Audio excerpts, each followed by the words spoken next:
Sweden sends deadly speedboats to Ukraine to humiliate Russia at sea.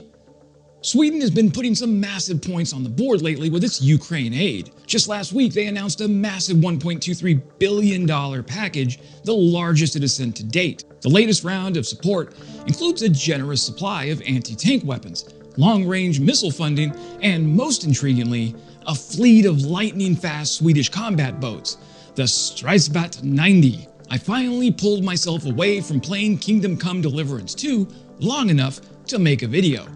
So strap in, boaters, and I promise, no disrespectful Swedish chef jokes this time. I learned my lesson from the comments in my last Sweden video. Hey friends, Wes here. For those unfamiliar, the CB90, or CB90 as we're going to call it, is not your average Apocalypse Now style PBR. This high-speed assault craft is essentially the military equivalent of a sports car on water, except instead of sleek leather seats and a premium sound system, it has heavy armor, machine guns, and the ability to turn Russian patrol boats into smoldering wreckage.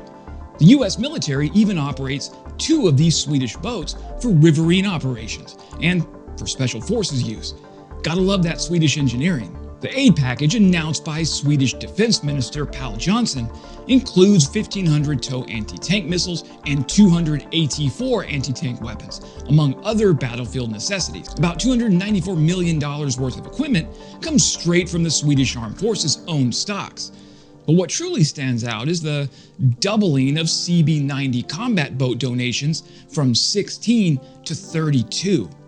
In addition to these weapons, Sweden is allocating around 5.9 billion kronar, or about $540 million, for purchasing newly produced defense equipment from both Swedish and international manufacturers. This funding will be directed toward Ukraine's priority needs, including artillery, long-range strike capabilities, and drones, areas where Ukraine has repeatedly outmatched Russia's outdated Soviet-era tactics. Quote, "This is about strengthening Ukraine's resilience in the long term," end quote, Johnson said, emphasizing that the aid package isn't just about immediate battlefield needs, but about sustaining Ukraine's war effort into the future. The package also includes a hefty $250 million contribution to international defense procurement funds, allowing Ukraine to access additional weaponry from allied countries. Also, $71 million is earmarked for the repair and maintenance of previously donated equipment.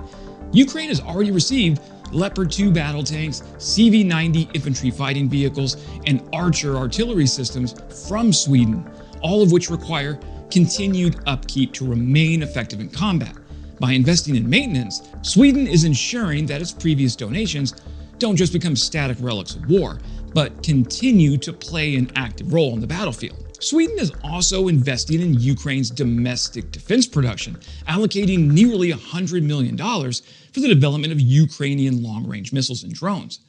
This move ensures that Ukraine will eventually be able to produce high-tech weapons independently, reducing reliance on Western military aid in the long run. This latest aid package brings Sweden's total military support to Ukraine to nearly 62 billion kronar, or $5.65 billion US, making the Nordic nation one of the top 6 contributors to Kyiv's war effort. With an additional 71 million earmarked for the repair and maintenance of previously donated equipment, Sweden is making it abundantly clear that its support for Ukraine isn't waning anytime soon. Okay, so let's talk about the CB90, Ukraine's new maritime menace. The CB90 is a beast of a boat designed for assault operations, reconnaissance, patrolling, and fire support. Originally developed for the Swedish Navy, it has since been adopted by Norway, Greece, Mexico, and the United States, and now Ukraine.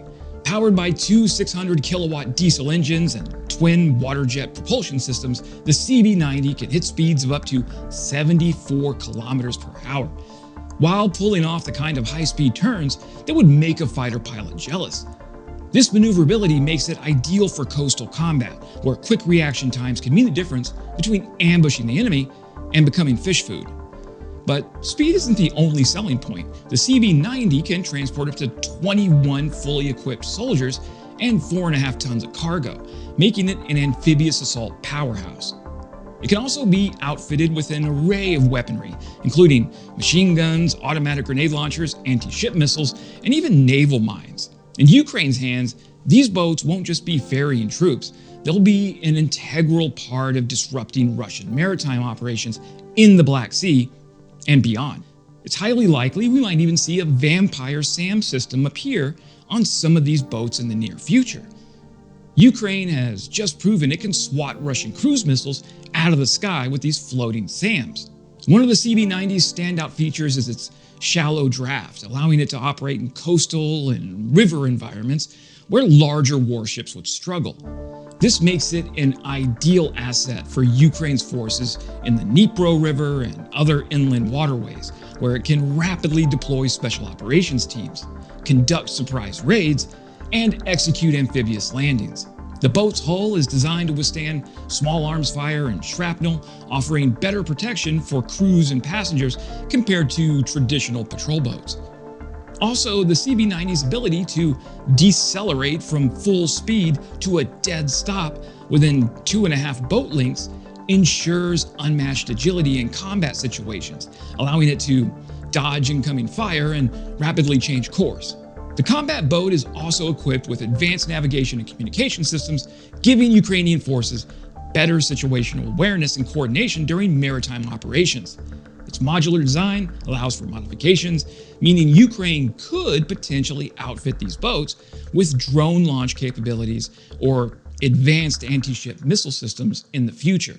The CB90s are now part of Ukraine's newly unveiled VIKING Maritime Intelligence Center, an elite unit tasked with conducting special operations at sea. This deployment is yet another headache for Russia's beleaguered Black Sea fleet, which has already suffered catastrophic losses from Ukrainian drone attacks and long-range missile strike. With these high-speed assault boats in play, Ukraine can launch rapid response missions against Russian naval forces. They can raid occupied territories and provide direct fire support to amphibious operations. These boats are particularly well suited for ambushes and hit-and-run attacks, meaning that Russian patrols in the Black Sea and along the Dnipro River just became significantly more dangerous for Russia. Russia's own attempts at deploying similar vessels, the Raptor-class patrol boat, have met with, let's just say, less than stellar results. Multiple Russian Raptors have been turned into expensive artificial reefs by Ukrainian drone boats and anti-tank missiles. By contrast, the CB90s have proven their effectiveness in various naval operations worldwide and are battle-tested against asymmetric threats. Beyond the hardware donations, Sweden is also investing in Ukraine's ability to produce its own weapons. About $178 million from the aid package is being funneled into the Danish model of ordering arms from Ukraine's defense industry, while another $250 million will go toward international defense procurement funds. But the most intriguing investment? Sweden is allocating nearly $100 million toward the production of Ukrainian long-range missiles and drones. This ensures that while Sweden provides immediate military aid, it's also helping Ukraine build the domestic capacity to sustain its war effort over the long haul. With this latest package, Sweden isn't just giving Ukraine weapons, it's making a statement. The decision to double the number of CB90s signals that Sweden sees Ukraine's naval and special operations capabilities as critical to countering Russian aggression. And given how effectively Ukraine has already neutralized parts of the Black Sea fleet, Moscow now has another serious problem to deal with. In the end, Sweden's military aid isn't just about providing Ukraine with weapons, it's about giving Kyiv the tools to maintain the initiative on the battlefield. And if Russia thought it had a headache before, wait until Ukrainian special forces start using CB90s to turn the Black Sea into their personal hunting ground. That's it for today, friends. If you like, well, all of this, consider subscribing because it really does help me continue to make videos like this. Then again, I'm not your daddy, so do what you want. And as always, good hunting, glory to Ukraine, glory to the heroes. Crimea is Ukraine.